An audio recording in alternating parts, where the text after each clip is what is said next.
Welcome back to my video. ഈ കാണുന്നത് ഓഗസ്റ്റിലെ നമ്മുടെ അപ്കമിങ് ബ്രൈഡ് ആണ്. ആൾക്ക് അത്യാവശ്യം പിമ്പിൾസും ആക്നെ പ്രോബ്ലംസൊക്കെ ഉള്ള ഒരു സ്കിൻ ടൈപ്പാണ്. അപ്പോൾ ആൾക്ക് നമ്മൾ ചെയ്യാൻ പോകുന്നത് പിമ്പിൾ ട്രീറ്റ്മെൻറ്റ് വിത്ത് വൈറ്റനിങ് ഫേഷ്യലാണ്.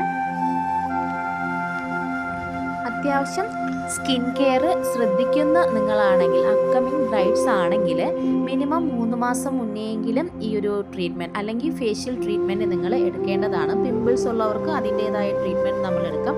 നമ്മളിപ്പോൾ പിമ്പിൾസ് ഉള്ള ഒരു ക്ലയൻ്റ് ആയതുകൊണ്ട് അതനുസരിച്ചുള്ള ഫേഷ്യലാണ് ചെയ്തു കൊടുക്കുന്നത്. ഹൈഡ്രാ ഫേഷ്യൽ മെഷീനിൽ ചില ടൂൾസുകൾ യൂസ് ചെയ്താണ് നമ്മൾ ഈ ഫേഷ്യൽ ചെയ്തിരിക്കുന്നത്. ഹൈഡ്രാ ഫേഷ്യലിൽ നമ്മുടെ അബ്രഷൻ എന്ന് പറയുന്ന ആ ടൂൾസ് യൂസ് ചെയ്യുന്നത് കൊണ്ട് തന്നെ ഡീപ്പായിട്ട് നമുക്ക് ആ സ്കിന്ന് ക്ലീൻ ചെയ്യാൻ പറ്റും. അവിടെ ഓപ്പൺ പോർസൊക്കെ ഒന്ന് ക്ലിയർ ചെയ്ത് പിമ്പിൾസിനെയൊക്കെ പുറത്ത് നമുക്ക് എടുക്കാനായിട്ട് പറ്റും. ബ്ലാക്ക് ഹെഡ്സും വൈറ്റ് ഹെഡ്സും ഒക്കെ നമ്മൾ റിമൂവ് ചെയ്യുന്നുണ്ട്.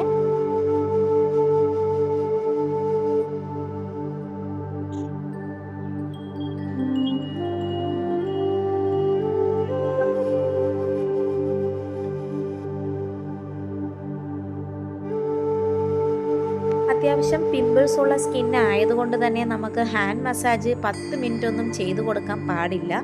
സോ നമ്മൾ ഒരു 3 to 4 മിനിറ്റ്സ് ഹാൻഡ് മസാജ് കൊടുത്തതിന് ശേഷം പ്യുവർ ഗുവാഷ സ്റ്റോൺ യൂസ് ചെയ്താണ് ബാക്കിയുള്ള മസാജസ് നമ്മൾ ചെയ്തിരിക്കുന്നത്.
ഈ ഫേഷ്യലിൻ്റെ മെയിൻ ഹൈലൈറ്റ് എന്ന് പറയുന്നത് ഹൈ ഫ്രീക്വൻസി കൊടുക്കുന്നതാണ്.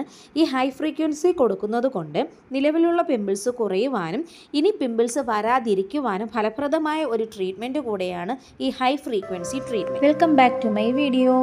ഈ വീഡിയോയിൽ കാണുന്നത് നമ്മുടെ അപ്കമിങ് ബ്രൈഡ് ആണ്. ആൾക്ക് അത്യാവശ്യം പിമ്പിൾസ്, ഇതാണ് ഫേഷ്യലിന്റെ ഫൈനൽ ഒരു സ്കിൻ ടൈപ്പ് റിസൾട്ട് എന്ന് പറയുന്നത്. നെക്സ്റ്റ് 1 or 2 വീക്സ് ആകുമ്പോഴേക്കും ക്ലയന്റ് വരും. അപ്പോൾ വീണ്ടും ഞങ്ങൾ വീഡിയോയുമായി വരുന്നതായിരിക്കും. നമ്മൾ